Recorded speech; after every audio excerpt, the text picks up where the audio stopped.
ದರ್ಶನ್ ವಿಚಾರದಲ್ಲಿ ಗೃಹ ಸಚಿವ ಡಾಕ್ಟರ್ ಜಿ ಪರಮೇಶ್ವರ್ ಒತ್ತಡಕ್ಕೆ ಮಣಿದ್ರಾ ಎಂಬ ಮಾತುಗಳು ಕೇಳಿ ಬರ್ತಾ ಇದ್ದು, ಕೊಲೆ ಆರೋಪಿ ದರ್ಶನ್ಗೆ ಜೈಲಿನಲ್ಲಿ ವಿಐಪಿ ಟ್ರೀಟ್ಮೆಂಟ್ ನೀಡಲಾಗ್ತಾ ಇದೆ.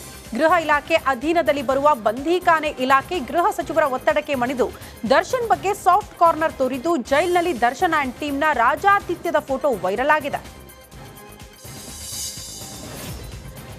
ಪರಪ್ಪನ ಅಗ್ರಹಾರದಲ್ಲಿರುವ ದರ್ಶನ್ಗೆ ರಾಜಾತಿಥ್ಯ ನೀಡಿದ ವಿಚಾರಕ್ಕೆ ರಾಜ್ಯಾದ್ಯಂತ ಸಖತ್ ಸದ್ದು ಮಾಡ್ತಾ ಇದೆ. ಈ ಬಗ್ಗೆ ಎಚ್ಚೆತ್ತ ಗೃಹ ಇಲಾಖೆ ಜೈಲಿನ 7 ಅಧಿಕಾರಿಗಳನ್ನು ಅಮಾನತು ಮಾಡಿದೆ. ಈ ಬಗ್ಗೆ ಸ್ಪಷ್ಟನೆ ನೀಡಿರುವ ಗೃಹ ಸಚಿವ doctor G Parameshwar jailer Sharanappa, Tippeswamy, Srikanth Talwar, head warder Venkappa Korti ಸೇರಿದಂತೆ 7 ಮಂದಿಯನ್ನ ಸಸ್ಪೆಂಡ್ ಮಾಡಿದ್ದಾರೆ.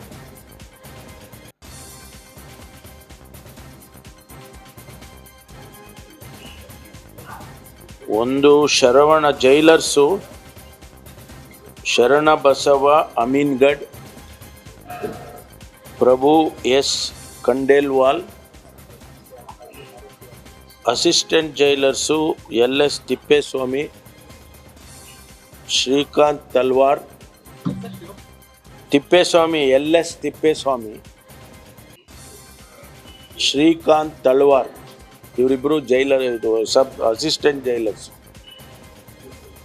ಹೆಡ್ ವಾರ್ಡರ್ಸು ವೆಂಕಪ್ಪ ಕೊರ್ತಿ, ಸಂಪತ್ ಕುಮಾರ್ ಕಡಪಟ್ಟಿ, ವಾರ್ಡರು ಬಸಪ್ಪ ತೇಲಿ. ಇವರಿಷ್ಟು ಜನ ದರ್ಶನ್ಗೆ ರಾಜಾತಿಥ್ಯ ನೀಡಿದ ಹಿನ್ನೆಲೆ ಜೈಲಿನ ಹಿರಿಯ ಅಧಿಕಾರಿಗಳನ್ನು ವರ್ಗಾವಣೆ ಮಾಡುವುದಾಗಿ ಗೃಹ ಸಚಿವ ಡಾಕ್ಟರ್ ಜಿ ಪರಮೇಶ್ವರ್ ಸ್ಪಷ್ಟನೆ ನೀಡಿದ್ದಾರೆ. ಘಟನೆ ಬಗ್ಗೆ ಪ್ರತಿಕ್ರಿಯೆ ನೀಡಿರುವ ಸಚಿವ ಪರಮೇಶ್ವರ್, ಇಂತಹ ಘಟನೆ ನಡೀಬಾರದಾಗಿತ್ತು. ಇದಕ್ಕೆಲ್ಲ ಯಾರು ಅವಕಾಶ ಕೊಟ್ಟಿದ್ದಾರೆ ಅವರ ವಿರುದ್ಧ ಕ್ರಮ ಕೈಗೊಂಡಿದ್ದೇವೆ. ಹಿರಿಯ ಅಧಿಕಾರಿಗಳನ್ನ ಅಲ್ಲಿಂದ ಶಿಫ್ಟ್ ಮಾಡ್ತೀವಿ ಅಂತ ಸ್ಪಷ್ಟನೆ ಕೊಟ್ಟಿದ್ದಾರೆ. ಆಮೇಲೆ ಸೀನಿಯರ್ ಆಫೀಸರ್ಸ್ ಯಾರಿದ್ದಾರೆ ಅಲ್ಲಿ, ಜೈಲ್ ಸೂಪರ್ಡೆಂಟ್ ಇರ್ಬೋದು, ಅದಕ್ಕಿಂತ ಸೀನಿಯರ್ಸ್ ಇರ್ಬೋದು, ಅವ್ರನ್ನೂ ಕೂಡ ಅಲ್ಲಿಂದ ಟ್ರಾನ್ಸ್ಫರ್ ಮಾಡ್ತೇನೆ.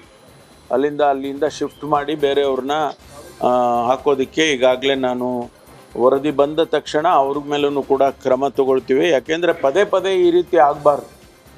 ಯಾವುದೇ ಜೈಲಿನಲ್ಲಾಗಲಿ ರಾಜ್ಯದಲ್ಲಿರ್ತಕ್ಕಂಥ ಎಲ್ಲ ಬಂದಿಖಾನೆಗಳಲ್ಲೂ ಕೂಡ ನಾವು ಸೆನ್ಸಿಟೈಸ್ ಮಾಡಿದ್ದೀವಿ, ಕ್ಯಾಮ್ರಾಗಳು ಹಾಕ್ತಾ ಇದ್ದೀವಿ, CCTVಗಳನ್ನ ಹಾಕ್ತಾ ಇದ್ದೀವಿ, ಆಮೇಲೆ ಜಾಮರ್ಸ್ಗಳು ಇದ್ದೀವಿ. ಇಷ್ಟೆಲ್ಲ ಆದರೂ ಕೂಡ ಇನ್ನೂ ಇಂಥ ಘಟನೆಗಳು ನಡೆಯುತ್ತೆ ಅಂತ ಹೇಳಿದ್ರೆ ಅಧಿಕಾರಿಗಳು ಇನ್ನೂ ಹೆಚ್ಚಿನ ಕಠಿಣವಾಗಿ ಅವರು ಕೆಲಸ ಮಾಡಬೇಕಾಗ್ತದೆ. ಅದರಿಂದ ಇನ್ನು ದರ್ಶನ್ಗೆ ರಾಜಾತಿಥ್ಯ ನೀಡಿದ ಕುರಿತು ಮಾಧ್ಯಮದ ಪ್ರತಿನಿಧಿಗಳು ಪ್ರಶ್ನೆ ಮಾಡಿದಾಗ ಡಾಕ್ಟರ್ ಜಿ ಪರಮೇಶ್ವರ್ ಸಿಡಿಮಿಡಿಗೊಂಡಿದ್ದಾರೆ. ದರ್ಶನ್ ಕೇಸನ್ನ ಸಡಿಲಗೊಳಿಸುವ ಪ್ರಶ್ನೆ ಇಲ್ಲ, ಯಾರ ಒತ್ತಡಕ್ಕೂ ಸರ್ಕಾರ ಮಣಿಯೋದಿಲ್ಲ ಅಂತ ಹೇಳಿದ್ದಾರೆ. ಹೌದ್ರಿ, ಅದನ್ನೇ ಹೇಳ್ತಾ ಇದ್ದೀನಿ, ಕ್ರಮ ತಗೊಳ್ತೀವಿ ಅಂತ. ಇನ್ನೇನು, listen to me, you are not interrogating me. ಕೇಳೋದ್ ಕೇಳ್ಕೊಳ್ಳಿ ಅಪ್ಪ, ಹೇಳೋದ್ ಕೇಳ್ಕೊಳ್ಳಿ. ನಾನು ಕೋಪ ಮಾಡ್ಕೊಳ್ತಿಲ್ಲ, ನೀವು ಹೇಳೋದ್ ಕೇಳಬೇಕು. ಹೇಳೋದ್ ಕೇಳ್ಬೇಕಲ್ಲ ನೀವು. ಹೇಳೋದ್ ನೋಡಿ, ಕೇಳಿ ಸ್ವಲ್ಪ. ಇವತ್ತು ನಾನು ಹೇಳ್ತಾ ಇರ್ತಕ್ಕಂಥದ್ದು ಯಾವ ರೀತಿಯಲ್ಲಿ ಘಟನೆ ನಡೀತು, ಅದಕ್ಕೆ ನಾವೇನು ಕ್ರಮ ತಗೊಂಡಿದ್ದೀವಿ, ಮುಂದೆ ಯಾವ ರೀತಿ ನಡೀದಂಗೆ ನೋಡ್ಕೊಳ್ತೀವಿ, ಈ 3 ವಿಚಾರ ನಿಮ್ಮ ಗಮನಕ್ಕೆ ತಂದಿದ್ದೀನಿ, ರಾಜ್ಯದ ಜನತೆಗೆ ತಂದಿದ್ದೀನಿ. ಮುಂದೆ ಇಂಥದ್ದು ಆಗದಾಗೆ ನೋಡ್ಕೊಳ್ಳೋದಕ್ಕೆ ಏನೆಲ್ಲ ಪ್ರಯತ್ನ ಮಾಡಬೇಕು ಅದು ಮಾಡ್ತೀವಿ. ಜೈಲಲ್ಲಿ ದರ್ಶನ್ ಬಿಂದಾಸ್ ಲೈಫ್ ಬಗ್ಗೆ ರಿಪಬ್ಲಿಕನ್ ವರದಿ ಬಿತ್ತರ ಮಾಡಿರುವ ಬೆನ್ನಿಗೆ ಗೃಹ ಇಲಾಖೆ ಫುಲ್ ಅಲರ್ಟ್ ಆಯಿತು. ಈಗಾಗಲೇ ಪರಪ್ಪನ ಅಗ್ರಹಾರದ 7 ಜೈಲಧಿಕಾರಿಗಳನ್ನು ಗೃಹ ಸಚಿವ ಡಾಕ್ಟರ್ ಜಿ ಪರಮೇಶ್ವರ್ ಅಮಾನತುಗೊಳಿಸಿದ್ದಾರೆ. ಫೋಟೋ ಕ್ಲಿಕ್ ಮಾಡಿದ್ಯಾರು ಹಿರಿಯ ಅಧಿಕಾರಿಗಳು ಇದರಲ್ಲಿ ಶಾಮೀಲಾಗಿದ್ರೆ ಅವರ ಮೇಲೂ ಕ್ರಮ ಎಂದಿದ್ದಾರೆ ಪರಮೇಶ್ವರ್. ಇದು ರಿಪಬ್ಲಿಕನದ ಬಿಗ್ ಇಂಪ್ಯಾಕ್ಟ್. ದರ್ಶನ್ ಶಿಫ್ಟ್ ಬಗ್ಗೆ ಗೃಹ ಸಚಿವ ಡಾಕ್ಟರ್ ಜಿ ಪರಮೇಶ್ವರ್ ಸುಳಿವು ಕೊಟ್ಟಿದ್ದಾರೆ. ಈ ಜೈಲಲ್ಲಿ ರಾಜಾತಿಥ್ಯ ಸಿಗೋದಾದ್ರೆ ಬೇರೆ ಕಡೆ ಸ್ಥಳಾಂತರ ಮಾಡಬಹುದು ಅಂತ ಹೇಳಿದ್ರು. ಈ ಪ್ರಕರಣದ ಕುರಿತು ಕಠಿಣ ಕ್ರಮ ಕೈಗೊಳ್ಳೋದಾಗಿ ಹೇಳಿದ್ದಾರೆ.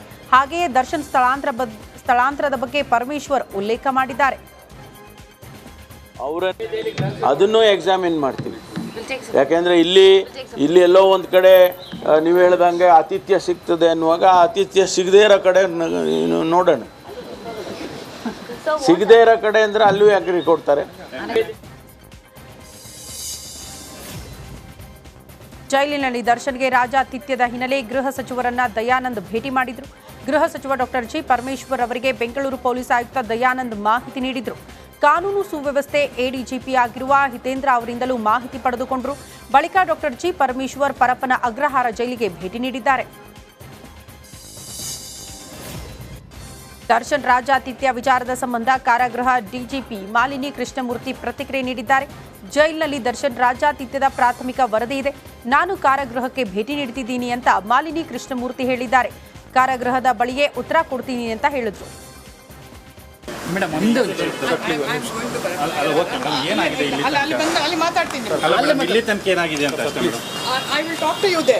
ಅಲ್ಲ ಮೇಡಮ್, ಈಗ ಇಲ್ಲಿ ತನಕ ಏನಾಗಿಲ್ಲ, ರಿಲೀಸ್ ಆಗಿತ್ತಲ್ಲ, ಇಲ್ಲಿ ತನಕ ಅಲ್ಲ ಮೇಡಮ್, ಜಸ್ಟ್ ನೆನ್ನೆ ಎಲ್ಲ ಇನ್ಫಾರ್ಮೇಶನ್ ತಗೊಂಡಿದ್ದೀರಿ ಅದ್ರ ಬಗ್ಗೆ ಮೇಡಮ್. ಅಷ್ಟೇ ಮೇಡಮ್, ಜಸ್ಟ್ ನೆನ್ನೆ ಇನ್ಫಾರ್ಮೇಶನ್ ತಗೊಂಡಿದ್ರಿ, ನೆನ್ನೆ ಪ್ರಿಲಿಮಿನರಿ ಎನ್ಕ್ವೈರಿ ರಿಪೋರ್ಟ್ ಕೊಟ್ಟಿದ್ದಾರೆ. ಸೊ ನಾನು ಈಗ ಪರಪ್ಪನ ಅಗ್ರಹಾರ ವಿಸಿಟ್ ಮಾಡಿ ಹೋಗ್ತಾ ಇದ್ದೀನಿ.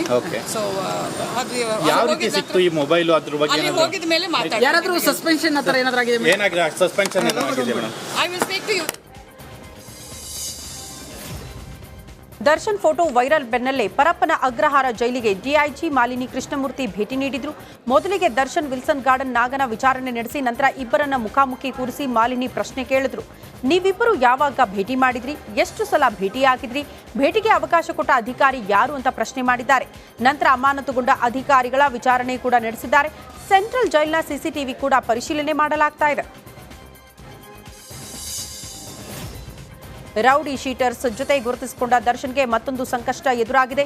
ರೌಡಿ ಶೀಟರ್ಸ್ ಜೊತೆ ದರ್ಶನ್ ಫೋಟೋ ವೈರಲ್ ಹಿನ್ನೆಲೆ ಸೂಕ್ತ ಕ್ರಮಕ್ಕೆ ಇಲಾಖೆ ಮುಂದಾಗಿದೆ. ಕೇವಲ ಜೈಲು ಅಧಿಕಾರಿಗಳ ವಿರುದ್ಧ ಕ್ರಮ ಕೈಗೊಳ್ಳೋದು ಮಾತ್ರವಲ್ಲ, ಕೆಲವೇ ದಿನಗಳಲ್ಲಿ ಆರೋಪಿಗಳ ಕಮಾನು ಎತ್ತಲಿಕ್ಕೆ ಕಾರಾಗೃಹ ಇಲಾಖೆ ಅಧಿಕಾರಿಗಳು ನಿರ್ಧಾರ ಮಾಡಿದ್ದಾರೆ.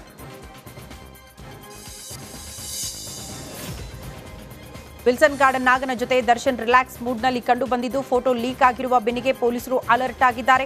ನಾಗ ಅಲ್ಲದೆ ಕುಳ್ಳ ಸೀನನ ಜೊತೆಯೂ ಕಾಣಿಸಿಕೊಂಡಿದ್ದು ದಾಸನಿಗೆ ಮತ್ತಷ್ಟು ರೌಡಿಗಳ ಪರಿಚಯದ ಸಾಧ್ಯತೆ ಇದೆ. ಹೀಗಾಗಿ ಪೊಲೀಸರು ಅಲರ್ಟ್ ಆಗಿದ್ದಾರೆ. ದರ್ಶನ್ಗೆ ಹಲವು ರೌಡಿ ಶೀಟರ್ಗಳು ಕಾಂಟ್ಯಾಕ್ಟ್ನಲ್ಲಿರೋ ಅನುಮಾನ ವ್ಯಕ್ತವಾಗಿದೆ. ದರ್ಶನ್ ಕಾಂಟ್ಯಾಕ್ಟ್ನಲ್ಲಿರೋ ರೌಡಿಗಳ ಬಗ್ಗೆ ಪೊಲೀಸರು ಮಾಹಿತಿ ಕಲೆ ಹಾಕ್ತಿದ್ದಾರೆ. ದರ್ಶನ್ ರಾಜಾತಿಥ್ಯದ ವಿರುದ್ಧ ಚಿತ್ರದುರ್ಗದಲ್ಲಿ ರೇಣುಕಾಸ್ವಾಮಿ ತಂದೆ ಆಕ್ರೋಶ ಹೊರಹಾಕಿದ್ದಾರೆ. ಇಷ್ಟು ದಿನ ಕಾನೂನಿನ ಮೇಲೆ ನಂಬಿಕೆ ಇತ್ತು, ಈಗ ಇಲ್ಲ. ನನ್ನ ಮಗನ ಆತ್ಮಕ್ಕೆ ದಯವಿಟ್ಟು ಶಾಂತಿ ಕೊಡಿಸಿ ಅಂತ ಹೇಳಿದ್ದಾರೆ. ದರ್ಶನ್ ವಿರುದ್ಧ ಸರ್ಕಾರ ಕ್ರಮ ಕೈಗೊಳ್ಳಬೇಕು ಅಂತ ಹೇಳಿದ್ದಾರೆ. ಇಲ್ಲಿವರೆಗೂ ನ್ಯಾಯ ಪೊಲೀಸರು ನೋಡಿದಾಗ ನಮ್ಗೆ ಆ ನಂಬಿಕೆ ಭರವಸೆನೇ ಇತ್ತು. ಕೆಲವೆಲ್ಲ ಘಟನೆಗಳು ನೋಡಿದಾಗ ನ್ಯಾಯಾಂಗನೂ ಕೂಡ ನಮಗೆ ನ್ಯಾಯ ಇವತ್ತು ನಾವು ಯಾರು ತಪ್ಪಿಸ್ರು ಅಂತ ನಾವು ಹೇಳ್ತಾ ಇದ್ದೀವಿ. ಯಾರು ತಪ್ಪಿಸಿದ್ರು ಆಗಿದ್ದಾರೆ, ಅವ್ರಿಗೆ ಶಿಕ್ಷೆ, ನನಗೆ ಶಾಂತಿ ಸಿಗಬೇಕು. ಯಾಕಂದರೆ ನನ್ನ ಮಗನ ಕಳ್ಕೊಂಡದ್ದು ನನಗೆ ಗೊತ್ತು ಏನಂತ. ಅವ್ರಿಗೆ ಆರಾಮಾಗಿ ಕುತ್ಕೊಂಡ್ರಿಗೆ ಯಾರಿಗೆ ಗೊತ್ತಿರ್ತೈತೆ. ಇದು ನಿರ್ದಾಕ್ಷಿಣ್ಯವಾಗಿ ಸರ್ಕಾರ ಇದ್ರ ಬಗ್ಗೆ ತನಿಖೆ ಮಾಡಬೇಕು. ಅವ್ರಿಗೆ ಆ ರೀತಿ ಕೊಟ್ಟಿದ್ದಾರೆ, ಯಾರು ಕೊಟ್ಟಿದ್ದಾರೆ, ಅವ್ರಿಗೆ ಶಿಕ್ಷೆ ಅವರು ಕೊಡಬೇಕು. ಇದ್ರ ಮುಖಾಂತರ ನಾನು ಸರ್ಕಾರನ ಸರ್ಕಾರನ ಕೈ ಮುಗಿದು ಕೇಳ್ಕೊಂತೀನಿ. ಅವ್ರಿಗೆ ತಪ್ಪು ಜೈಲಲ್ಲಿ ದರ್ಶನ್ ರಾಜಾತಿಥ್ಯ ಇತರೆ ಆರೋಪಿಗಳ ಹೆತ್ತವರು ಆಕ್ರೋಶ ಹೊರಹಾಕಿದ್ದಾರೆ. ದರ್ಶನ್ಗೆ ಜೈಲಲ್ಲಿ ಎಲ್ಲಾ ಸಿಗ್ತಾ ಇದೆ, ದುಡಿದು ತಿನ್ನೋ ಮಕ್ಕಳು ಜೈಲಿಗೆ ಹೋಗಿ ಕೂತಿದ್ದಾರೆ ಅಂತ ಆರೋಪಿ ಅನುಕುಮಾರ್ ತಾಯಿ ಜಯಮ್ಮ ಆಕ್ರೋಶ ಭರಿತರಾಗಿ ಮಾತನಾಡಿದ್ದಾರೆ. ನಮಗೇನು ಜಮೀನಿದೆಯಾ, ಇರೋದು ಗುಡಿಸಲು ಅಂತ ಅಳಲು ತೋಡ್ಕೊಂಡಿದ್ದಾರೆ. ದರ್ಶನ್ ಕರುಣೆ ಬಿಟ್ಟು ನಮ್ಮ ಮಕ್ಕಳನ್ನ ಬಿಡಿಸಬೇಕು ಅಂತ ಹೇಳಿದ್ದಾರೆ. ಅದೇ ನಮ್ಮ ಏನು ಅಂದ್ರೆ ನಮ್ಮ ಕೈಲಿ ಏನು ಶಕ್ತಿ ಇಲ್ಲ ಬಿಡಿಸ್ಕೊಂಬರಕ್ಕೆ. ಮತ್ತೆ ಅವ್ರ ಪರವಾಗಿ ಹೋಗಿದ್ದೇನಲ್ಲ, ಮತ್ತೆ ಅವ್ರಿಗೆ ಹೆಲ್ಪ್ ಮಾಡ್ಬೇಕು ಅಂತ ನಾವು ಇದನ್ನ ಮಾಡ್ತೀವಪ್ಪ. ಏನ್ ಮಾಡ್ಬೇಕು ಅದಕ್ಕೆ? ನಮ್ಮ ಹತ್ರ ಅಷ್ಟೊಂದು ದುಡ್ಡು ಕೊಟ್ಟು ಬಿಡಿಸ್ಕೊಂಬರೋ ಶಕ್ತಿ ಇತ್ತು. 2 ತಿಂಗಳಾತ್ ನನ್ನ ಮಗ ಹೋಗಿ ದುಡಿಮೆ ಮಾಡೋ ಮಕ್ಳು ಹೋಗಿ ಅಲ್ಲಿ ಕುಂತಿದ್ದಾವೆ. ನಾವೇನ್ ಮಾಡ್ಬೇಕು ಹೇಳಿ? ನಮ್ಮ ಪರಿಸ್ಥಿತಿ ಹೇಳಿದ್ರೆ ನಾವೇನು ನೋಡೋದ್ ಕಡೆ ಹಿಂಗೈದೀವಿ ಅಷ್ಟೇ. ಒಳಗದ್ ಯಾರ ಕಡೆ ಸ್ವಸತಿ ರಾಗಿ ಅಕ್ಕಿ ಸಿಗ್ತಾವ ಅದನ್ನ ತಿಂದು ಜೀವನ ಮಾಡ್ತೀವಿ. ಅವ್ರು ಕೊಡ್ತಾರಂತಲ್ಲ ಮಾತಾಡಕ್ಕೆ, ನಮ್ಮ ಹುಡುಗ ಹೋಗಿಲ್ಲ ಅಲ್ಲೇ ಹೋಗಿ ಮಾತಾಡ್ಕೊಂಡ್ರೆ ನಮ್ಗೆ ಇಲ್ಲೇನು ಫೋನ್ ಮಾಡಿಲ್ಲ. ಈ ದರ್ಶನ್ ಕಡೆಯವ್ರು ಏನಾದ್ರು ಫೋನ್ ಮಾಡಿ ಹೇಳ್ತಾನೆ ಅಷ್ಟೇ, ಬಂದು ಬಂದು. ಈಗ ಏನಾದ್ರು ಫೋನ್ ಗಿದಂತೂ ಏನು ಮಾಡಿಲ್ಲ ಮಾಡಿಲ್ಲ ಸರ್. ನೀವೇನಾದ್ರು ಫೋನ್ ಮಾಡಕ್ ಇಲ್ಲ, ನಾವೇನ್ ಫೋನ್ ಇಸ್ಕೊಂಡಾರಲ್ಲ ಅವ್ರು, ನಾವೇನು ಇದ್ದ ಮಾಡೋಣ. ದುಡಿಯೋ ಮಗ ಹೋಗಿ ಅಲ್ಲಿ ಕುತ್ಕೊಂಡ, ನಮ್ಮ ಅಪ್ಪ ನಿಮ್ಗೆ ಹೋಗೋದು ಅಡಿಗೆ ಕೆಲ್ಸಕ್ಕೆ ಆಯ್ತು ಹೋಗ್ತದ ಮಗನ ಇಚ್ಛೆ. ಪರಪ್ಪನ ಅಗ್ರಹಾರ ಜೈಲಿನ ಒಂದೊಂದೇ ಕರ್ಮಕಾಂಡ ಬಯಲಾಗ್ತಾ ಇದೆ. ಜೈಲಲ್ಲೇ ರೌಡಿ ಕುಳ್ಳ ಸೀನಾ ಹುಟ್ಟುಹಬ್ಬ ಆಚರಣೆ ಮಾಡಿಕೊಂಡಿದ್ದಾನೆ. ಪಿಸ್ತೂಲ್ ಮಾದರಿಯ ಕೇಕ್ ಕಟ್ ಮಾಡಿ ಸಂಭ್ರಮಿಸಿದ್ದಾನೆ. ಹುಟ್ಟುಹಬ್ಬದ ಸಮಯದಲ್ಲಿ ವಿಲ್ಸನ್ ಗಾರ್ಡನ್ ನಾಗ ಕೂಡ ಭಾಗಿಯಾಗಿದ್ದ. ಇದೇನು ಸೆಂಟ್ರಲ್ ಜೈಲ, ರೌಡಿಗಳ ಪಿಕ್ನಿಕ್ ಸ್ಪಾಟಾ ಅನ್ನೋ ಅನುಮಾನ ಶುರುವಾಗಿದೆ. ಜೈಲು ಅಧಿಕಾರಿಗಳ ವಿರುದ್ಧ ಸ್ಥಳೀಯರು ಆಕ್ರೋಶ ಹೊರಹಾಕಿದ್ದಾರೆ. ಜೈಲಿನಲ್ಲಿ ಇದ್ಕೊಂಡೇ ದರ್ಶನ್ ವಿಡಿಯೋ ಕಾಲ್ ಮಾಡ್ತಾರೆ ಅಂದ್ರೆ ಕಾನೂನು ಯಾವ ಮಟ್ಟದಲ್ಲಿ ಇದೆ ಅನ್ನೋದು ತಿಳಿಯುತ್ತೆ. ಇದರಲ್ಲಿ ಹಿರಿಯ ಅಧಿಕಾರಿಗಳ ಕೈವಾಡ ಇದೆ. ಹೊರಗಡೆ ಜಾಮರ್ ಹಾಕಿ ಒಳಗಡೆ ಮಾತ್ರ ಆರೋಪಿಗಳಿಗೆ ರಾಜಾತಿಥ್ಯ ನೀಡುತ್ತಿದ್ದಾರೆ ಅಂತ ಅಧಿಕಾರಿಗಳ ವಿರುದ್ಧ ಆಕ್ರೋಶ ಹೊರಹಾಕಿದ್ದಾರೆ. ಈ ಜೈಲಾಧಿಕಾರಿ ಮಾಡ್ತಿರೋಂಥ ಕಳ್ಳಾಟಕ್ಕೆ ಎಲ್ಲ ಜನಗಳು ತೊಂದರೆ ಆಗ್ತಿದೆ. ಇಲ್ಲಿ ನೋಡಿ ದರ್ಶನ್ ಅವರು ಇವತ್ತು ನೋಡ್ತಿರೋಂಥ ಮಾಧ್ಯಮಗಳ ನ್ಯೂಸ್ಗಳಲ್ಲಿ ನೋಡ್ತಾ ಇದ್ದೀವಿ. ಎಲ್ಲ ವಿಡಿಯೋ ಕಾಲ್ಗಳು ಸಾಲ ತುಂಬ ಚೆನ್ನಾಗಿದ್ದಾರೆ. ದರ್ಶನ್ ಅವರು ಮಾಡ್ತಿದ್ದಾರೆ. ಇದು ದೊಡ್ಡ ಸುದ್ದಿಯಾಗಿದೆ. ಇದಕ್ಕೆ ಕಾರಣ ಯಾರು? ಈ ಜೈಲಾಧಿಕಾರಿ ನಿರ್ಲಕ್ಷ್ಯ. ಈಗ 7 ಜನ ಜೈಲು ಕೆಳಮಟ್ಟದ ಅಧಿಕಾರಿಗಳನ್ನ ಸಸ್ಪೆಂಡ್ ಮಾಡಿದ್ದೀವಿ ಅಂತ ಹೇಳ್ತಿದ್ದಾರೆ ಗೃಹ ಮಂತ್ರಿಗಳು. ಇದರಲ್ಲಿರುವಂಥ ದೊಡ್ಡ ದೊಡ್ಡ ಅಧಿಕಾರಿಗಳು ಶಾಮೀಲಾಗಿದ್ದಾರಲ್ಲ, ಅವ್ರಿಗೆ ಯಾರು ಕ್ರಮ ತಗೊಳ್ಳೋದು? ದಯವಿಟ್ಟು ಈಗ ಅವ್ರ ಬಗ್ಗೆ ಕ್ರಮ ತಗೋಬೇಕು. ಒಳಗಡೆ ಒಂದು ಐಷಾರಾಮಿ ಜೀವನ ಮಾಡ್ತಿದ್ದಾರಲ್ಲ, ಮೊಬೈಲ್ಗಳೆಲ್ಲ ಯೂಸ್ ಮಾಡಿಕೊಂಡು, ಅದಕ್ಕೆ ನೀವೇನು ಉತ್ತರ ಕೊಡ್ತೀರಾ ಜೈಲಾಧಿಕಾರಿಗಳೇ? ನಾವು DGP ಆಫೀಸ್ಗೆ, ADGP ಆಫೀಸ್ಗೂ ಕಂಪ್ಲೇಂಟ್ ಮಾಡಿದ್ದೀವಿ.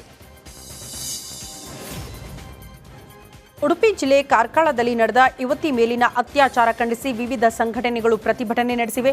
ಕಾರ್ಕಳದ ಪ್ರಮುಖ ರಸ್ತೆಗಳಲ್ಲಿ ಪ್ರತಿಭಟನೆ ಮೆರವಣಿಗೆ ನಡೆಸಿ ತಪ್ಪಿತಸ್ಥರಿಗೆ ಕಠಿಣ ಶಿಕ್ಷೆ ನೀಡುವಂತೆ ಆಗ್ರಹಿಸಿದ್ದಾರೆ. ವಿವಿಧ ಸಂಘಟನೆಗಳ ಸಾವಿರಾರು ಜನ ಮೆರವಣಿಗೆಯಲ್ಲಿ ಪಾಲ್ಗೊಂಡಿದ್ದು ಅತ್ಯಾಚಾರಿಗಳ ವಿರುದ್ಧ ಆಕ್ರೋಶ ಹೊರಹಾಕಿದ್ದಾರೆ.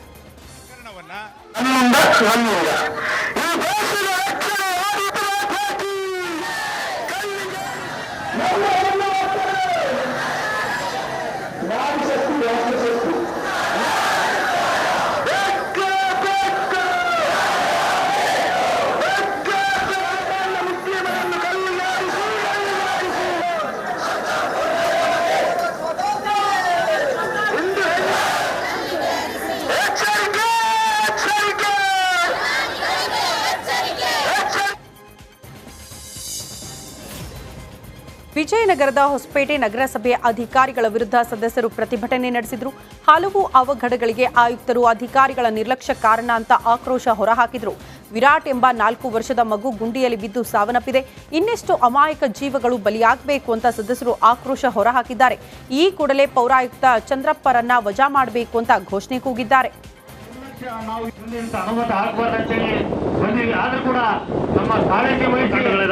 ನನಗೆ ಇವತ್ತು ಮಾತಾಡೋಕೆ ಎಲ್ಲ ಅವಕಾಶ ಕೊಟ್ಟಂತ ನನ್ನ ನಗರಸಭೆ ಸದಸ್ಯರು, ಎಲ್ಲ ಸಾರ್ವಜನಿಕ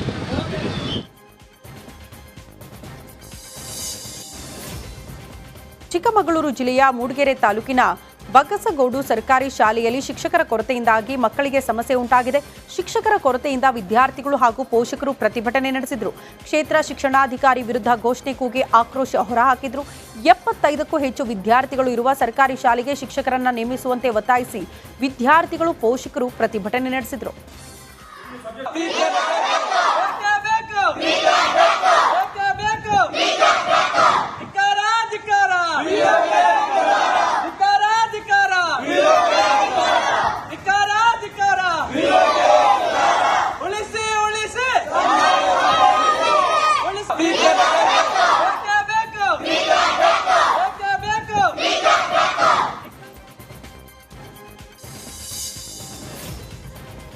ಬೆಳಗಾವಿ ಜಿಲ್ಲೆಯ ಅಥಣಿ ಪಟ್ಟಣದಲ್ಲಿ ವಿದ್ಯಾ ದೇಗುಲಕ್ಕೆ ಕದೀಮರು ಕನ್ನ ಹಾಕಿದ್ದಾರೆ. ಸರ್ಕಾರಿ ಪ್ರಥಮ ದರ್ಜೆ ಕಾಲೇಜಿಗೆ ನುಗ್ಗಿ ಕಳ್ಳತನ ಮಾಡಿದ್ದಾರೆ. ಕಂಪ್ಯೂಟರ್ನ ಬಿಡಿ ಭಾಗಗಳು ಹಾಗೂ ಸೌಂಡ್ ಬಾಕ್ಸ್ ಕಳ್ಳತನ ಮಾಡಿದ್ದಾರೆ. ಘಟನಾ ಸ್ಥಳಕ್ಕೆ ಅಥಣಿ ಪೊಲೀಸರು ಭೇಟಿ ನೀಡಿ ಪರಿಶೀಲನೆ ನಡೆಸಿದರು. ಅಪಾಯಕಾರಿ ಸ್ಥಳದಲ್ಲಿ ಮೀನುಗಳನ್ನು ಹಿಡಿಯೋ ದುಸ್ಸಾಹಸ ಮೆರೆದಿದ್ದಾರೆ. ಈ ಘಟನೆ ಗದಗ ಜಿಲ್ಲೆಯ ಮುಂಡರಗಿ ತಾಲೂಕಿನ ಸಿಂಗಟಾಲೂರು ಬ್ಯಾರೇಜ್ ಬಳಿ ನಡೆದಿದೆ. ಬ್ಯಾರೇಜ್ನಿಂದ ಅಪಾರ ಪ್ರಮಾಣದ ನೀರು ಬಿಡುಗಡೆ ಮಾಡಲಾಗಿದೆ. ದೋಣಿಗಳ ಸಹಾಯದಿಂದ ಜನ ಹಾಗೂ ಮೀನುಗಾರರು ಮೀನುಗಳನ್ನು ಹಿಡಿದಿದ್ದಾರೆ. ಗದಗ ಜಿಲ್ಲಾಡಳಿತ ನದಿ ಪಾತ್ರಕ್ಕೆ ಇಳಿಯದಂತೆ ಎಚ್ಚರಿಕೆ ನೀಡಿದ್ರು ಜನ ಹುಚ್ಚಾಟ ಮೆರೆದಿದ್ದಾರೆ.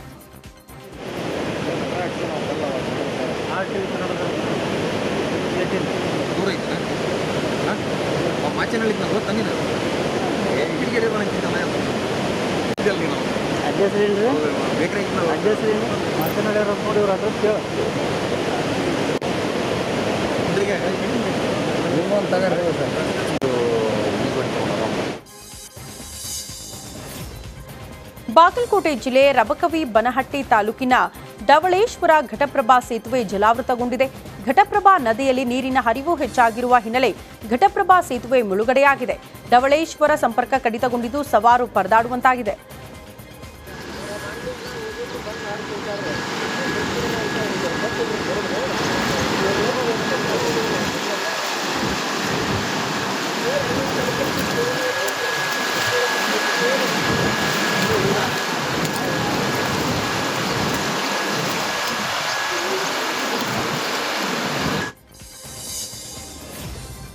ಕಳೆದ 2 ದಿನಗಳಿಂದ ಪಶ್ಚಿಮ ಘಟ್ಟ ಪ್ರದೇಶದಲ್ಲಿ ಬಿಟ್ಟು ಬಿಡದೆ ಮಳೆ ಸುರಿತಾ ಇದೆ. ಬೆಳಗಾವಿ ಮಹಾರಾಷ್ಟ್ರ ಗಡಿ ಭಾಗದಲ್ಲಿರುವ ಸುಂಡಿ ಫಾಲ್ಸ್ಗೆ ಜೀವ ಕಳೆ ಬಂದಿದೆ. ಮಹಾರಾಷ್ಟ್ರ ಮತ್ತು ಗೋವಾದಲ್ಲಿ ಮಳೆರಾಯಿನ ಆರ್ಭಟಕ್ಕೆ ಫಾಲ್ಸ್ ಧುಮ್ಮಿಕ್ಕಿ ಹರಿತಾ ಇದೆ. 150 ಅಡಿ ಮೇಲಿಂದ ಧುಮುಕುವ ಜಲಪಾತ ಕಣ್ತುಂಬಿಕೊಳ್ಳುವುದಕ್ಕೆ ಪ್ರವಾಸಿಗರ ದಂಡು ಆಗಮಿಸ್ತಾ ಇದೆ.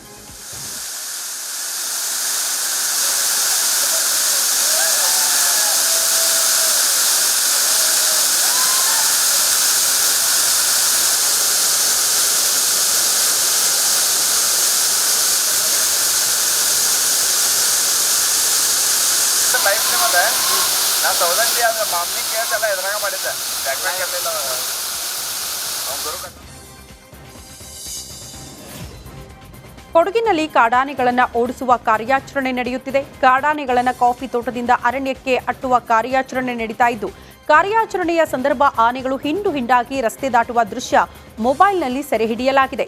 28 ಆನೆಗಳು ನಾಡಿನಿಂದ ಮಾಲ್ದಾರೆ ಅರಣ್ಯಕ್ಕೆ ಸಿಬ್ಬಂದಿಗಳು ಓಡಿಸಿದ್ದಾರೆ.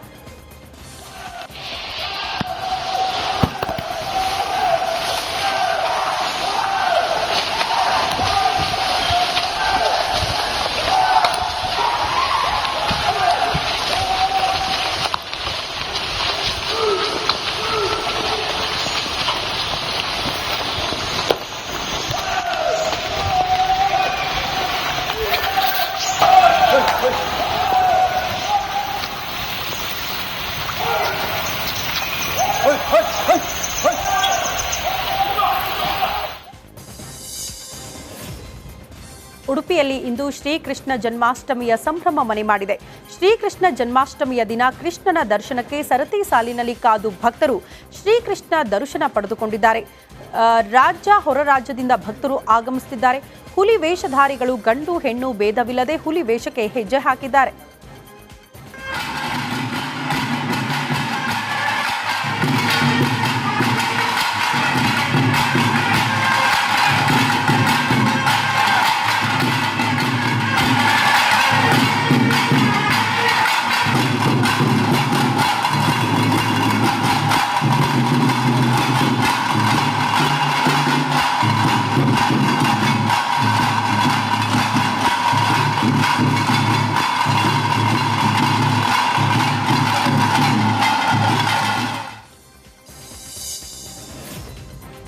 ರಾಮನಗರದ ಚನ್ನಪಟ್ಟಣ ತಾಲೂಕಿನ ಮಳೂರು ಪಟ್ಟಣದಲ್ಲಿರೋ ದೇವಾಲಯದಲ್ಲಿ ಶ್ರೀಕೃಷ್ಣ ಜನ್ಮಾಷ್ಟಮಿಯ ಸಂಭ್ರಮ ಜೋರಾಗಿದೆ. ಪುರಾಣ ಪ್ರಸಿದ್ಧ ಅಂಬೇಗಾಲು ಕೃಷ್ಣನಿಗೆ ಬೆಣ್ಣೆಯಿಂದ ಅಲಂಕಾರ ಮಾಡಲಾಯಿತು. ಪುಟ್ಟ ಅಂಬೇಗಾಲು ಕೃಷ್ಣನ ದರ್ಶನವನ್ನ ಭಕ್ತರು ಪಡೆಯುತ್ತಿದ್ದಾರೆ.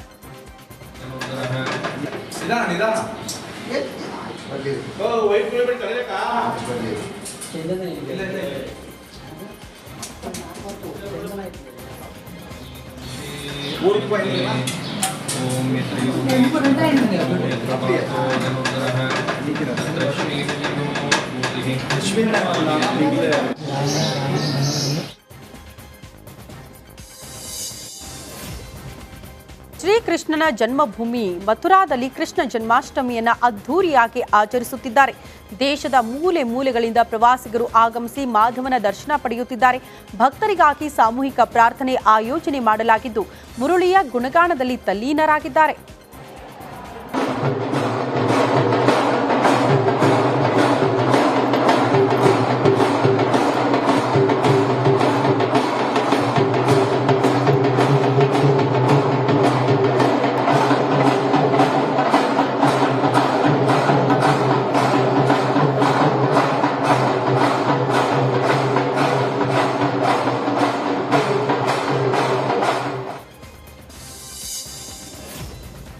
ನಾಡಿನೆಲ್ಲೆಡೆ ಶ್ರೀಕೃಷ್ಣ ಜನ್ಮಾಷ್ಟಮಿಯ ಸಂಭ್ರಮ ಮನೆ ಮಾಡಿದೆ. ಮುಂಬೈನ ಇಸ್ಕಾನ್ ದೇವಾಲಯದಲ್ಲಿ ಕೃಷ್ಣ ಜನ್ಮಾಷ್ಟಮಿಯ ಪ್ರಯುಕ್ತ ವಿಶೇಷ ಭಜನೆ ಆಯೋಜನೆ ಮಾಡಲಾಗಿದೆ.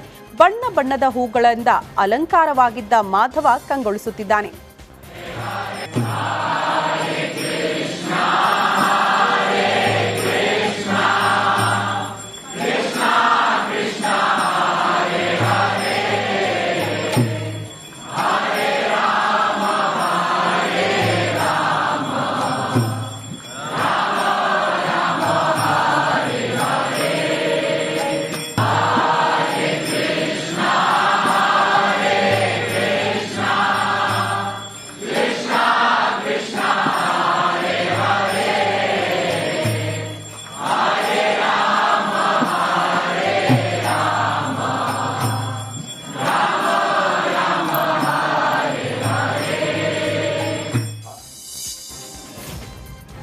ಶ್ರೀಕೃಷ್ಣ ಜನ್ಮಾಷ್ಟಮಿಯ ಸಂದರ್ಭದಲ್ಲಿ ಭಕ್ತರು ಬಿರ್ಲಾ ದೇವಸ್ಥಾನದಲ್ಲಿ ಪ್ರಾರ್ಥನೆ ಸಲ್ಲಿಸಿ ಪುನೀತರಾದರು. ಕೃಷ್ಣ ಜನ್ಮಾಷ್ಟಮಿಯ ಪ್ರಯುಕ್ತ ವಿಶೇಷ ಅಲಂಕಾರದಿಂದ ದೇಗುಲ ಕಂಗೊಳಿಸ್ತಾ ಇತ್ತು.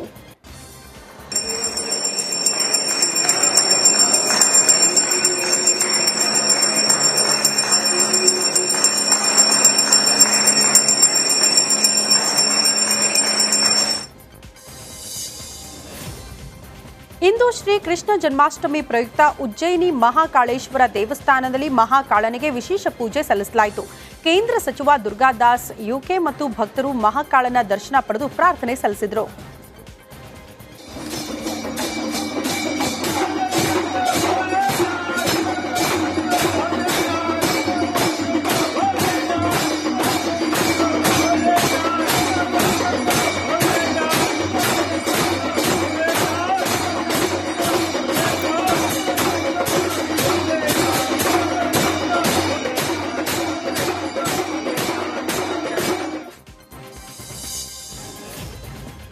ದೇಶದೆಲ್ಲೆಡೆ ಶ್ರೀ ಕೃಷ್ಣ ಜನ್ಮಾಷ್ಟಮಿಯ ಸಂಭ್ರಮ ಮನೆ ಮಾಡಿದೆ. ಇಸ್ಕಾನ್ ಸಂಸ್ಥೆಯು ಮನಾಲಿಯಲ್ಲಿ ಕೃಷ್ಣ ಜನ್ಮಾಷ್ಟಮಿಯನ್ನು ಅತ್ಯಂತ ವಿಜೃಂಭಣೆಯಿಂದ ಆಚರಿಸಿತು. ಭಕ್ತರು ಭಜನೆ ಮಾಡಿ ಮುಕುಂದನ ಸ್ಮರಣೆ ಮಾಡಿದ್ರು. ಭಜನಾ ಕಾರ್ಯಕ್ರಮದಲ್ಲಿ ವಿದೇಶಿಗರು ಭಾಗಿಯಾಗಿ ಸಂಭ್ರಮ ಪಟ್ಟರು.